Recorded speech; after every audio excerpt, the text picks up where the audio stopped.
Hello, everybody. Welcome to the third episode of French Tales.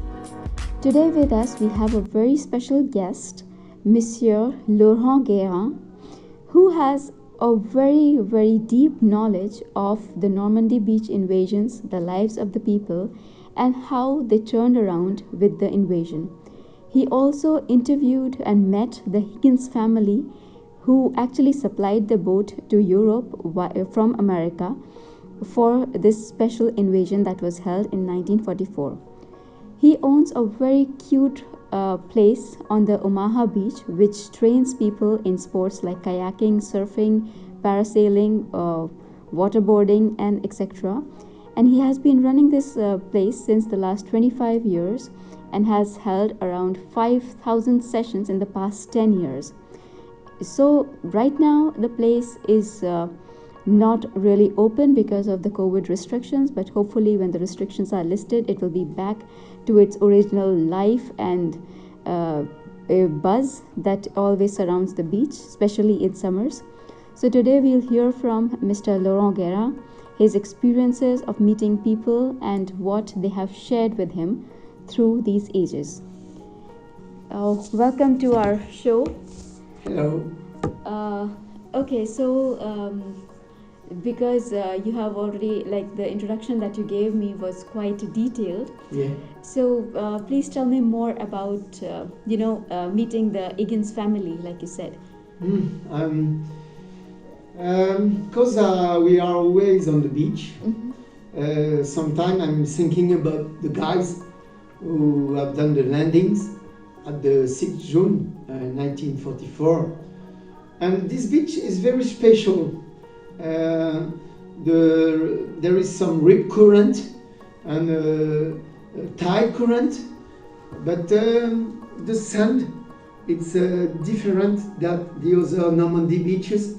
There is many big piece of water when the tide go down, and then sometimes I'm thinking that it has been very difficult for the soldier to arrive near the coast. And it's very important to notice that in the overload operation, there is another which has for name Neptune, the Greek god. Mm-hmm. Neptune invasion. Mm-hmm. Neptune invasion is the process that the American soldiers have decided to be sure to be successful to arrive at the coast and to take place on the land. In this Neptune invasion, they have done many maps. They have wrote many paper about this, and they have before the D-Day, they have take picture by U-boat, by plane, to be sure that they were in the right place at the good moment. Mm-hmm. And when you read some article about this story in the American archive, it's a big trouble. It's not like in Americans movies. It has been an unsuccessful operation because too many mistakes. American has done many mistake. What they have decided before, they haven't the same process at the D-Day. And to be sure that there is some mistake, I have discussed with many people, especially old French people who know very good the beaches. And I have discovered that there is a big trouble with their boat. When the American soldiers arrive here, they have to go straighten with small boat of approximately 12 meter long, where 32 guys were in. When the boat arrive near the beach, they don't arrive where they want. All the boats have moved in the east weighed approximately 801 kg. Okay. And I say, why? Why the boat was not at the good place at the good moment? So, because I have some friend in New Orleans, in America, I have tried to have a meeting with the Higgins family, because I want at the moment, I said I need to know why Higgins has designed a boat who seems to be the reason of the problem. So I have some calls, some posts with them, and I was very surprised to notice that the son of Skipper Higgins was the son of Edmund Jackson Higgins, the businessman, has the same passion as me, trail running. So I have invited him to come in France. We have run on the Normandy beaches, and I say, okay, next year you come with your father, your mother, and all. And they are arrived here years after with all the family. And I have discussed with Skip Higgins. I said, I think your grandfather has some problem with his boat on the Normandy beaches. He said, I don't know, but we have discussed many times during many days. And obviously there is a problem with the invention Higgins landing boat. It's how I could explain that. The boat was not the good boat for these beaches and for the tide current, with very strong air. So when the soldier arrived, they were on the boat and they want to go straighten, but the boat did that. Wow, it moved to the side. Yeah. So when this, imagine you are in a boat, you said there is a church, there is a cliff, there is sand, and you arrive, but there is a small cliff of 4 meters high. You said it's not a good place where we are. Yes. Imagine all the boats have done this, especially the big railroad boats, not the 29 division near Vierville, at the bottom of the beach. And I say, why the boat of the 29 division hasn't moved on the east? And I discovered that it was not American boat, it was British boat. Oh. And they go straight in with the British boat, but not with the American. It's an example of what I'm thinking. I'm not sure about this, but some people know that, but not too much. This is a beautiful story. Yes, absolutely. Yeah. So they had not actually taken the tide currents in mind while designing the They have. Okay. There is a bigot secret map on the right face. You have the map of the beach, of the land, and area where they decide to go ride. And when you turn the map, there is the tide current. All is wrote on. Okay. But only tide current. But this beach is different. There is not only the tide currents to explain the movement of the water. Yes. And I think they have not enough knowledge about that.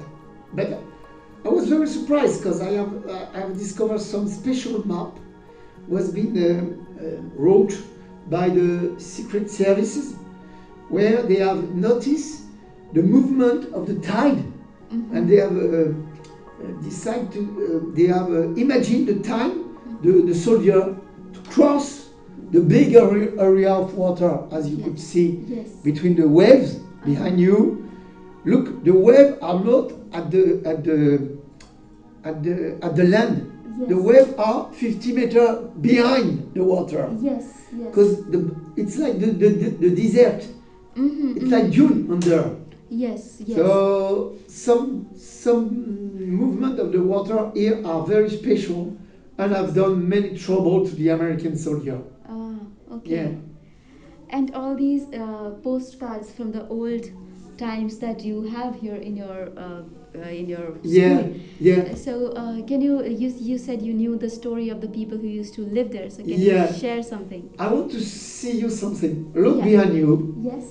You could see the sand. Yeah. It's like a yellow sand. Mhm, It's mhm. not brown. It's not brown. It's a Yes. orange, yellow Yes. sand. Yes. It's just near the land. Yeah. There is water, there is sun, and there Yes. is the green area, Yes. Yes. land. Mm-hmm. Look at this postcard here, Yes. 100 years old postcard. Yes. Look at this. Oh, this is not sand. This is like stone. It's pebble. Pebbles. Yes. Pebble. Yes. Do you know that on Omaha Beach, Mm-hmm. which has for name Gold Sands before the days, Mm-hmm. this beach was completely recovered by pebble. Oh. The pebble banks Yes. area was 20-meter wide. Oh. And now there is just a little bit in this area because the beaches it's 5K. Yes. Just a little bit area here, Yes. approximately 5 meter wide. Mm-hmm. But if you look at this, it's 20-meter wide, Yes. Yes. and the pebble has been moved. Oh. And some people said, "Oh, it's impossible. They fly." No, it's the American soldier. Oh. After the D-Day, Mm-hmm. during the few weeks after, who have moved all the pebble of the beach. It's the more important ecological disaster of the World War II in France. Yes. There is another area in Brittany, in the south of Brittany, but here it's very important. When I explained this story to the people, they said, why the American has moved the pebble? Today, it's raining, Yes. so it's muddy. Yes. All the area are muddy. After the D-Day, nobody. It's not. It's a story who is not new by the people. Mm-hmm. The American soldier stay here during 5 months Okay. after the D-Day. Yes. They moved Omaha Beach 22 December 1944. Okay. Why they stay here? Mm. Because behind you, it were the more important harbor of the world. Okay. More raw materials, Mm-hmm. military material has been moved here than each other place in Normandy.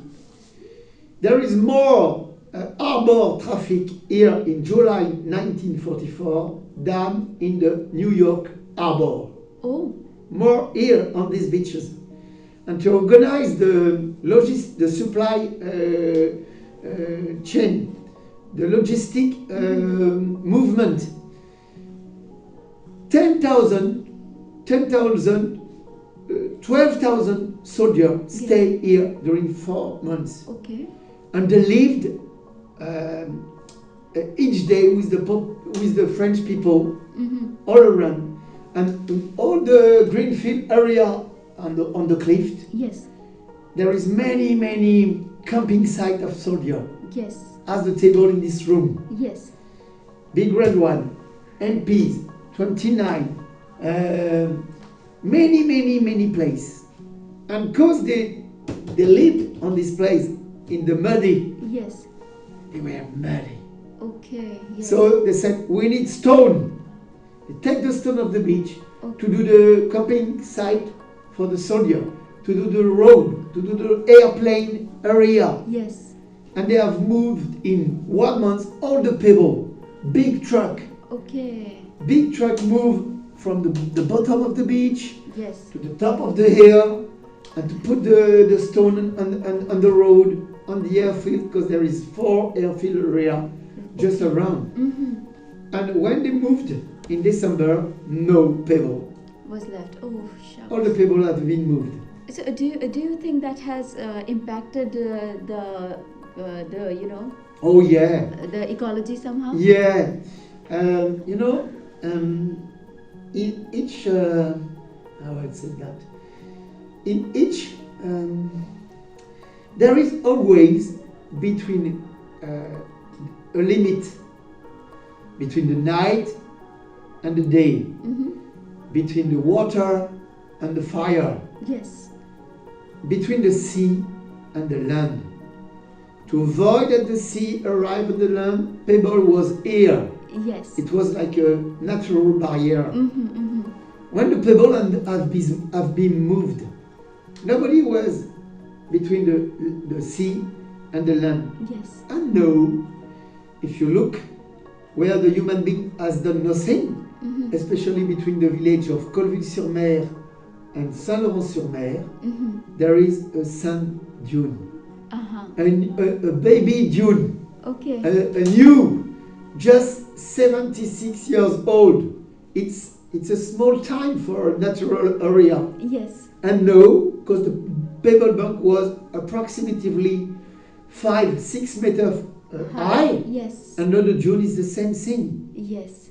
No, there is a limit between the sea and the land. It's a new dune. Because the pebble were here before, approximately, I don't know, 5,000 years.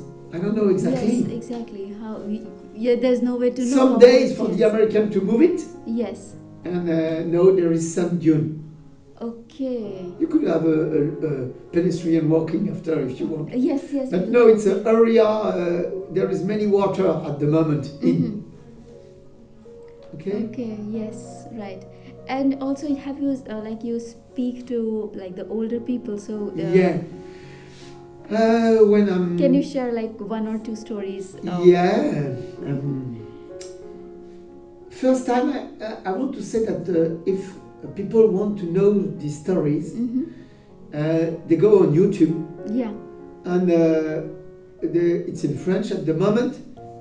Si Omaha Beach m'était compté, if Omaha Beach told me. And there is a movie. Okay. There is two movies. One we have created in 2019, and the second in 2020. Okay. The first is in America. We have done we have traduced French in America. Okay. It's under the movie. The subtitle. Subtitles, yes. So it's more easy to understand. Yes. In the two movies, we have meet approximately 7 people who were between 8 to 15 years old at the D-Day time. And these people have lived with the German, and during approximately 3 years before, and they have lived with the American during 4 months after the D-Day. Yes. So during 4 years, they have many countries who pass in their house. More of them were farmers. I remember the meet I have done with Janine Dubois. It was 2 years old. I was in his kitchen. We discussed as me and you at the moment, and I said to Janine, could you explain me the life each day with the German? She said, I was a young girl, and I remember very well the guys, the 2 guys who were in the farm, because we have a place for the horses, and the German officer used horses, not car as the American, but horses to move, to go to see the soldier, etc.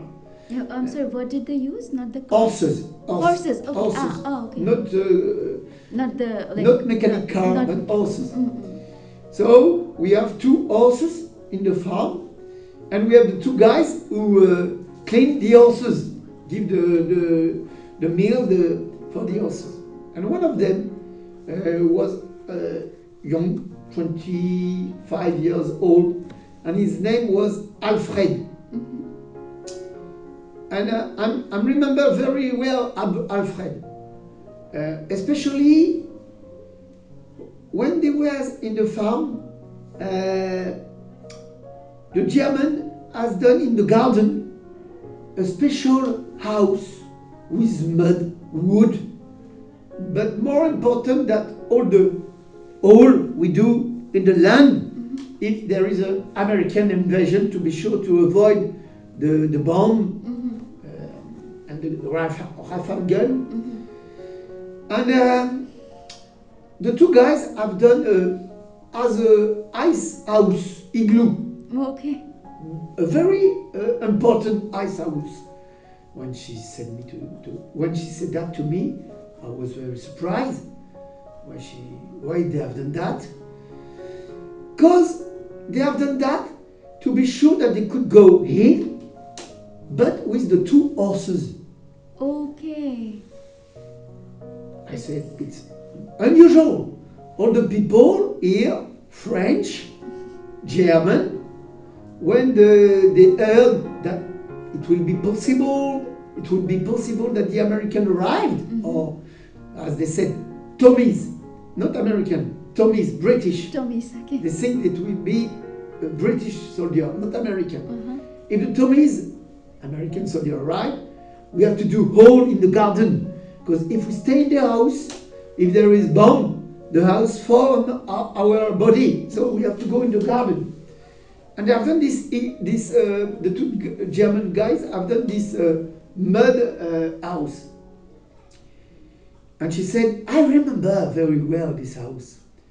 I remember the D-Day, when the fly fall the bombs, when the big Marines destroyer and cruise boats give the rifle of bomb. We go in the mud house with the two German, with father, with mother, with great mother. And I remember the D-Day, early in the morning, the horse was on the floor, and the horse was on the floor, and the German was near the horses, and I was on the leg of the German in his arm, and I was like that, and the bomb fell, and at one moment, father go out to see what happened, and he come back quickly, and he said, American soldiers are on the road. So the German opened the arm, and he moved. One of the two go in the green field behind, and the second go in the farm, in the house, and he arrived at the road. And when he come back, and an American soldier arrived, he take his gun, and he killed the German just in front of my eyes. Oh my God! And he fall. And I was completely shocked by this, but it was the war.